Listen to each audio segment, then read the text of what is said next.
আলাইকুম। নতুন আরও একটি ব্লগে আপনাদের সবাইকে স্বাগত জানাই। কেমন আছেন সবাই?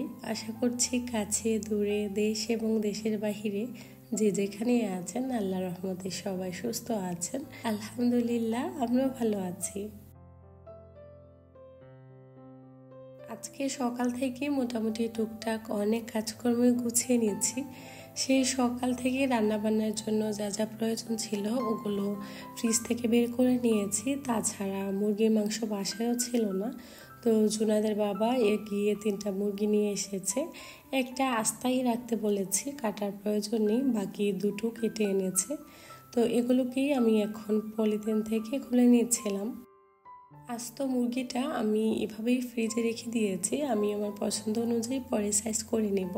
তাছাড়াও যদি গ্রিল বানাই সেজন্যই আস্ত রেখেছি। আর এখানে যেগুলো কেটে নিয়েছি ওগুলো আমি যতটুকু প্রয়োজন আমার রান্নাতে কাজে লাগে, তো সেই অনুযায়ী বক্স করে নেব ছোট করে। এতে করে অনেকটাই সুবিধা হয় রান্নাবান্নার সময়। একটা বক্স বের করে নিলেই রান্নার মোটামুটি একটু প্রিপারেশন হয়ে যায়। তো এখানে বোন পিসগুলোকে আমি আলাদা করে নিচ্ছি। গতকাল রাতেই ফ্রিজ থেকে গরুর মাংস বের করে এটাকে আমি ডিফ্রোস্ট করে নর্মালি রেখে দিয়েছিলাম। এতে করে সারা রাত বেশ ভালো থাকে। তো সব কিছু দিয়ে মেরিনেট করে রেখে দিয়েছি যাতে সকালে আর ঝামেলা না হয়। যদি সকালের দিকে ফ্রিজ থেকে বের করি এটা দেখা যাবে খোলাও যাবে না, রান্নাটাও আর হবে না। তো যার জন্য রাতের দিকে আমি এই কাজটা গুছিয়ে নিয়েছি। আর এদিক দিয়ে আমি চিকেনটাকে একটু আলাদা করে নিচ্ছি। পাশাপাশি আমি রান্নার কাজটাও কিন্তু করে নিব। আসলে সকাল থেকে মোটামুটি সব কাজকর্ম আমার বেশ তাড়াহুড়া করতে হয়েছে। আর আজকে বেশ সকালে ঘুম থেকে উঠেছিলাম, নাস্তাও করা হয়ে গিয়েছে। সবাই যেহেতু বাসায় ছিল, জুনাদের বাবা বাহির থেকে খাবার নিয়ে আসছিল, তো ওটা দিয়ে আমরা সকালে নাস্তা করেছি। আসলে প্রায় দিন দেখা যায় শুক্রবার শনিবার করে জুনাদের বাবা বাহির থেকে নিয়ে আসে সকালের নাস্তা, তো যার জন্য অনেক সময় আপনাদের সঙ্গে শেয়ার করা হয় না। যাই হোক, এখানে আমি কিছু মাংস টুকরা রেখে দিয়েছি রান্না করার জন্য, আর বাকিগুলোকে আমি বক্সে ভরে ফ্রিজে রেখে দিব। সকালের দিকে এই ধরনের কাজকর্ম করলে কিন্তু সময়টাও বেশ অনেকটাই চলে যায়। আমি যদি মাংসটা আগে থেকে মেরিনেট করে ফ্রিজে না রাখতাম, সকালের দিকে আমি কিন্তু ওই কাজগুলো করার একদমই সময় পেতাম না, কারণ আজকে বাসায় চিকেন নিয়ে এসেছিলো। এগুলো কাজ করে রাখতে কিন্তু বেশ অনেকটা সময় চলে গিয়েছে। যেহেতু দুপুরে আজকে আমার বাসায় দাওয়াত, তো চলে আসবে সবাই, এর জন্য আমি চাচ্ছিলাম তার আগে মোটামুটি আমি কাজকর্ম যেন শেষ করতে পারি। নর্মাল প্রায় দিনই বাসায় ফ্রিজে চিকেন থাকে, এবার একেবারেই শেষ করে নিয়েছি, কারণ যখন নতুন করে আনে পুরনোগুলো এভাবেই ফ্রিজে থেকে যায় আর খাওয়া হয় না। তো যার জন্য জুনাদের বাবাকে বলেছিলাম যে চিকেন যখনই শেষ হয় আমি বলবো নিয়ে এসো। তো আমি ভুলেও গিয়েছিলাম, আসলে আমার একদমই মনে ছিল না।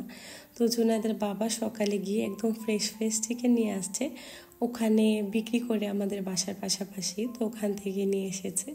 যাই হোক, ওগুলো ফ্রিজে রেখে আমি ব্ল্যাঙ্কেটটা একটু রোদে দিয়েছি। এখন তো শীতের রোদ, মিষ্টি রোদ খুব ভালো লাগে, আর রোদটাও অত বেশি থাকে না, তো তার জন্য চিন্তা করলাম যে এটাকে একটু রোদে দিয়ে নিই। তারপর ওই কাজটা শেষ করে বাসায় চলে এসেছি। এসে এখানে আমি ওই যে কিছু বাজার করে নিয়ে আসছিলাম, এগুলো এভাবেই ছিল, ডাল চাল, তো এগুলোকেই এখন আমি জারে নিয়ে নিব। এই তো ছোটোখাটো টুকটাক অনেক কাজই থাকে, আসলে দেখা যায় এসব কাজ শেষ করতে করতে অনেকটা সময় চলে যায়।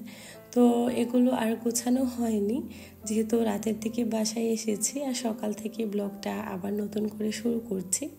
যাই হোক, এখানে এই তো মুগ ডাল নিয়ে নিলাম।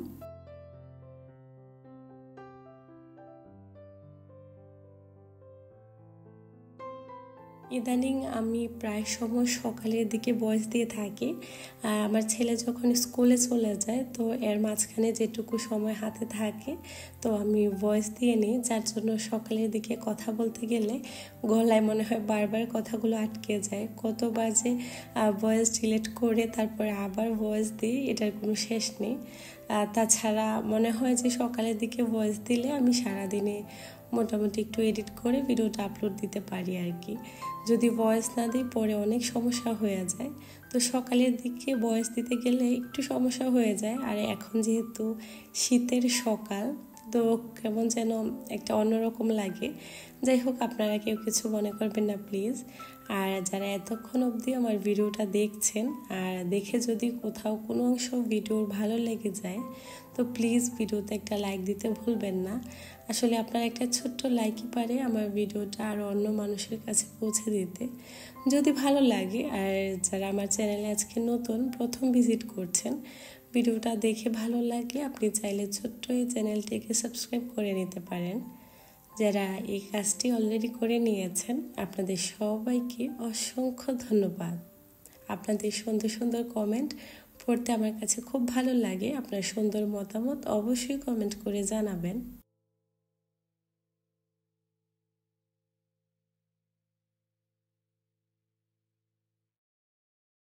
জারগুলোতে সব কিছু নিয়ে নিয়েছি, ওগুলোকে গুছিয়ে এখানে যতটুকু পরিমাণে পোলাও রান্না করব, তো ওই চালগুলি ভিজিয়ে রেখেছিলাম। তো এগুলো খানিকক্ষণ একটু ভিজিয়ে রাখবো, এতে করে পোলাওটা বেশ ঝরঝরে হয়, তাছাড়া রান্না করতেও তাড়াতাড়ি হয়ে যায়। আর অন্যদিকে কিন্তু আমি অফ ক্যামেরায় পেঁয়াজ বেরেস্তাও করে নিয়েছিলাম। আসলে অনেক কিছুই করছি, কিছু অংশ আপনাদের সঙ্গে শেয়ার করছি আর কিছুটা ক্যামেরার বাহিরে। তো যাই হোক, সব কাজকর্ম আসলে ক্যামেরা চালু করে করতে গেলে অনেকটা লেট হয়ে যায়। আর এখানে হচ্ছে আমি পোলাও রান্না করছি, অন্যদিকে একটু রোস্টের জন্য আমি কাজু বাদাম, কাঠবাদাম, তারপর একটু নারকেল আর একটু টক দই দিয়ে এটা হচ্ছে ব্লেন্ড করে নিচ্ছি।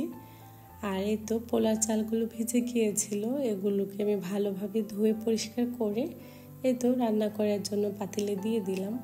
আসলে পাশাপাশি কিন্তু আমার অন্যদিকে গরুর মাংস হচ্ছিল, তো ওটাও দেখছিলাম, সেই সাথে পোলাওটাও রান্না করছিলাম।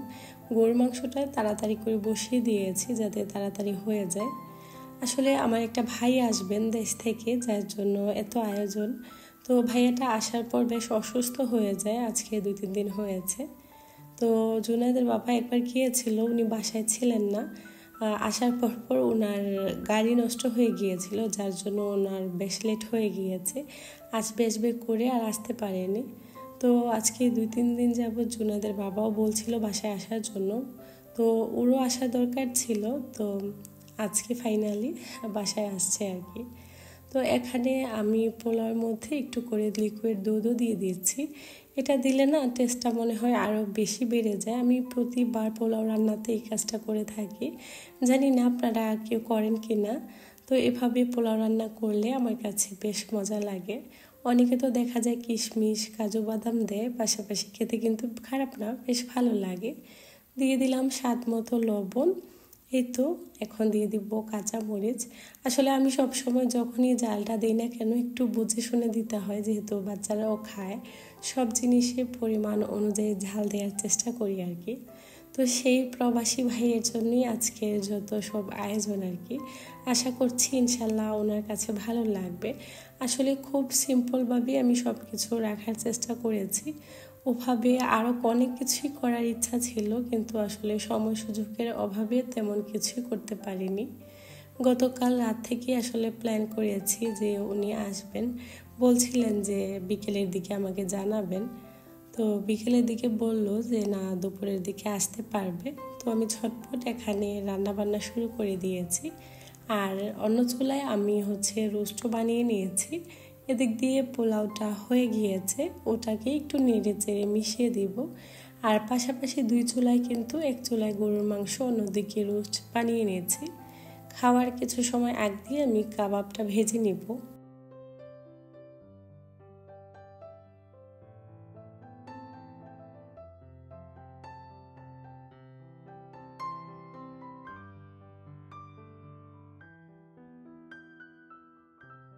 ভাইয়া যখনই আমার বাসায় আসেন ওনার টেস্ট সম্পর্কে কিন্তু মোটামুটি আমার আইডিয়া হয়ে গিয়েছে, কারণ উনি আমাদের একজন পরিবারের লোকের মতনই প্রায় সময় বাসায় আসেন, এদিক সেদিক যাওয়া হয়। আর অনেক আগে থেকে জুনায়েদের বাবার সাথে ওই ভাইয়াটার পরিচয়, তারপর আমার পরিচয় হলো আর কি। তো উনি কীরকম খাবার পছন্দ করেন বা কোন ধরনের খাবার খান, তো ওটা সম্পর্কে আমার বেশ ভালোই আইডিয়া আছে। তো ওই অনুযায়ী আমি রান্না করার চেষ্টা করি। আর উনি অত বেশি তেল পছন্দ করেন না আর কি। তো ওরকম করে আমি অল্প তেলেই রান্নাগুলো করার চেষ্টা করছি।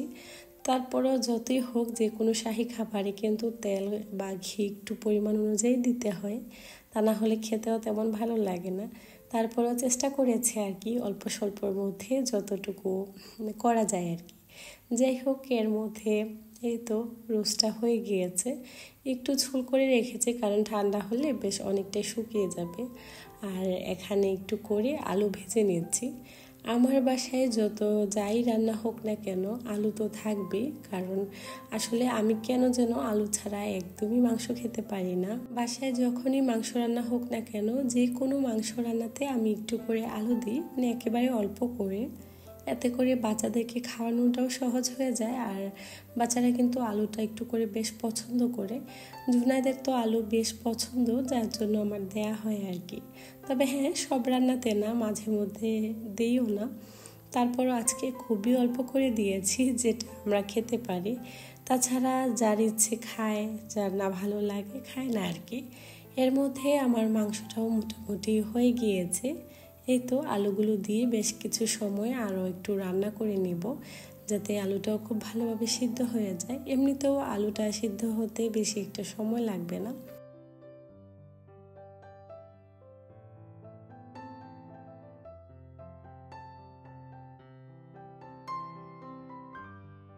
এর মাঝখানে বাকি যেসব কাজকর্ম ছিল, সিঙ্কে বেশ কিছু থালাবাটি জমে গিয়েছিল, মানে মোটামুটি বেশ অনেকগুলোই ছিল, এগুলো ক্লিন করে নিয়েছি। আজকে রান্নাতে জুনায়েদের বাবা আমাকে অনেক হেল্প করেছে, তা না হলে আসলে একা একা সব কিছু করা একদমই সম্ভব না। তারপরে আসলে আমরা কিন্তু ঠিকই ম্যানেজ করে নিই কোনো না কোনোভাবে। এর মধ্যে আমার রান্নাবান্না আলহামদুলিল্লাহ সব হয়ে গিয়েছে। তো আমি এখন বলে উঠিয়ে নিচ্ছি, উঠিয়ে তারপর রেখে দেব। পরে জাস্ট মাইক্রোওয়েভ থেকে একটু করে গরম করে নেব। ভাইয়া প্রায় কাছাকাছি চলে এসেছে, বলছিল যে আজ 10 থেকে 15 মিনিট সময় লাগবে। ততক্ষণে এখানে আমি খাবারটাকেও নিয়ে নিয়েছি, কারণ পরে এসব কাজ করতে গেলে বেশ তাড়াহুড়া লেগে যায়। যেহেতু দুপুরের খাবার সময় অনুযায়ী খাওয়াটাই ভালো। এই তো এখানে আমি রোস্ট নিয়ে নিলাম, তারপর এখন গরুর মাংসটা নিয়ে নিব। এই তো এই ছিল আমার টুকটাক রান্না বান্না। আর ভাইয়া যখন আসবে তখন আমি কাবাবটা ভেজে নিব, বা তার কিছু সময় আগে। আসলে আমি পরে একদমই দেখাতে ভুলে গিয়েছিলাম, এখানে কিন্তু আমি কাবাবও ভেজে নিয়েছিলাম, কিন্তু কোনোভাবে আসলে আমার মনেই ছিল না যে আপনাদের সঙ্গে শেয়ার করার জন্য। যাই হোক, কাবাবও ছিল। তো এখানে আমি গরুর মাংসটা নিয়ে নিচ্ছি। তো এটাকে আমি এখন টেবিলে নিয়ে নিব, পরে খাওয়ার সময় হলে যদি গরম থাকে তো থাকলোই, না হলে একটু করে ওভেন থেকে গরম করে নিব আর কি। এই ছিল আমার দুপুরের আয়োজন। আলহামদুলিল্লাহ যতটুকু পেরেছি চেষ্টা করেছি। তো যাই হোক, এখানে খাবারগুলো আস্তে আস্তে করে আমি রেডি করে নেই।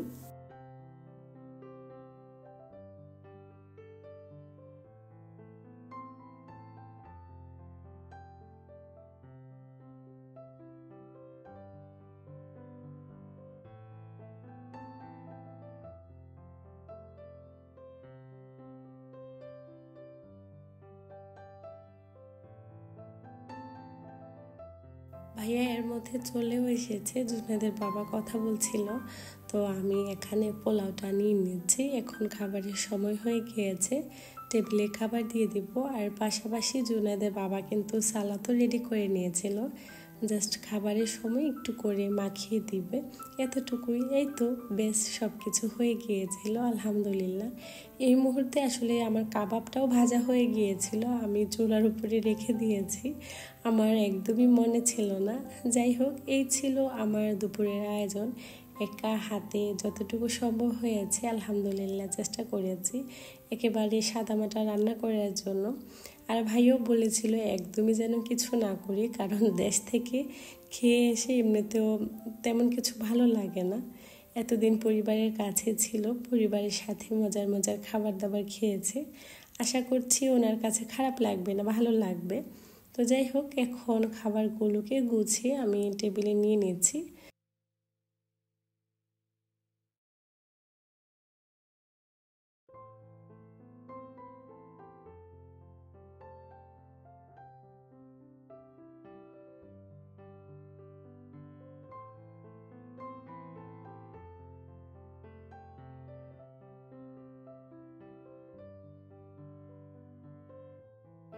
দুপুরের খাবারটা টেবিলে দিয়ে দিচ্ছি। এই তো বেশ অনেক দিন পর সবাই একসাথে হয়েছি, খুব ভালো সময় কাটিয়েছি আলহামদুলিল্লাহ। আর এদিক দিয়ে ভাইয়া আসার সময় আমাদের জন্য দেশ থেকে কিছু জিনিস নিয়ে এসেছিল, এগুলোই আমাদেরকে দিয়ে দিল। এখানে বেশ অনেকগুলো আমরা নিয়ে এসেছি। এখানে তো সচরাচর সবসময় এগুলো পাওয়া যায় না, আর পাওয়া গেলেও খুবই কম, মানে চোখের সামনে একেবারে দেখা মেলেও না এরকম আর কি। তবে যখন জুনাইদের বাবা পায় সাথে করে অবশ্যই নিয়ে আসে। আর এগুলো ছিল আমার আপুর হাতের আমসত্ত্ব, অনেক সুন্দর করে উনি বানান, আর এত এত আচার বানায়। তো সবসময় ভাইয়া যখনই দেশে যায় সাথে করে তো এগুলো আনবে, আর এত ভারী থাকে এগুলো, খেতে কি যে মজা হয়, মানে খুবই পছন্দের আমাদের বাসায়। তো যখনই ভাইয়া দেশে যান আসার সময় সাথে করে এগুলো তো নিয়ে আসেন। এই জিনিসগুলোর মধ্যে একরাশ ভালো লাগা, ভালোবাসা থাকে, যত্ন, কত যত্ন করে মানুষ একটা জিনিস পাঠান, আসলে সেখানে তার অনেক অনেক পরিশ্রম থাকে। আমি সেটাকে অনেক বেশি সম্মান করি। আর অন্যের দেয়া যে কোনো জিনিস আমার কাছে অনেক বেশি ভালো লাগে, সেটা যে কোনো কিছু হতে পারে। আসলে এই জিনিসগুলো না কখনো কোনো কিছু বলে এক্সপ্লেন করা যাবে না। তো যাই হোক, খেয়েও দেখলাম খুবই মজা ছিল। এটা সম্পর্কে আসলে কিছু বলতে হয় না, এমনিতেও এগুলো অনেক বেশি মজা। দেশে থাকলে হয়তো বা খেতাম, অত একটা আগ্রহ থাকতো না, কিন্তু এখানে যেহেতু এটা পাই না তো খুব ভালো লাগে। তারপর খাওয়া দাওয়া শেষ করে বেশ অনেকক্ষণ গল্প গুজব করে ভাইয়া চলে গিয়েছেন। ফ্রিজে একটা আইসক্রিম ছিল, ওটাকে বের করে নিলাম খাবো বলে। যাই হোক, আজকের ভিডিওটা এ পর্যন্তই। সবাই অনেক বেশি ভালো থাকবেন। আল্লাহ হাফিজ, আসসালামু আলাইকুম।